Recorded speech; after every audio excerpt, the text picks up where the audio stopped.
Hi there, my name's Ruben, and today we're going to have a look at the abdominal aorta. I'm going to quiz you as we move through so that you can learn it yourself. Here we have it. Let's divide it up into sections according to which vertebra each portion overlies. Right up the top, what do we have branching off? The first arteries are paired, and they supply the muscle that the aorta has just popped through. That would be the diaphragm, so this is the inferior phrenic artery. Next, at T12, the artery that supplies all the organs at the top of the abdomen. It comes from the ancient Greek word for belly. It is the celiac trunk. What three main arteries does it send off?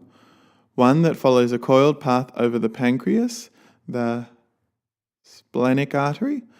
One which goes straight to the stomach, the left gastric artery.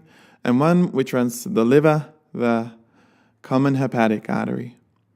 Off the splenic artery, we have two main arteries that supply the stomach, the short gastric and left gastroepiploic arteries.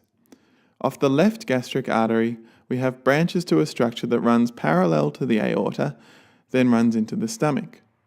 These are esophageal branches. From the common hepatic, we have three branches.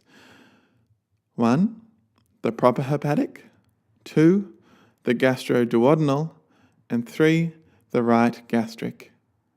From the gastroduodenal, we have the right gastroepiploic and superior pancreatico-duodenal. The main branches of the abdominal aorta run down in the order CSI. C for celiac, S for superior mesenteric artery at the level of L1. First of all, it gives off arteries for the second section of the small intestine. These have few arcades and long vasorecta. They are the jejunal arteries. Next, with many arcades and short vasorecta, we have the ileal arteries. We then have one branch that goes up and finishes the work of the common hepatic. This is the inferior pancreatico-duodenal. Next, the first two parts of the large intestine are supplied. We have the middle colic and right colic arteries. The superior mesenteric artery is a loop, and the loop is completed by the arteries supplying the stuff in the lower right corner of the abdomen. This is the ileocolic artery. Next up, L2. From L2, we have two major arteries branching straight from the aorta. First up, the renal arteries, which has the inferior suprarenal coming off it. The superior infrarenal comes off the inferior phrenic, just so you know.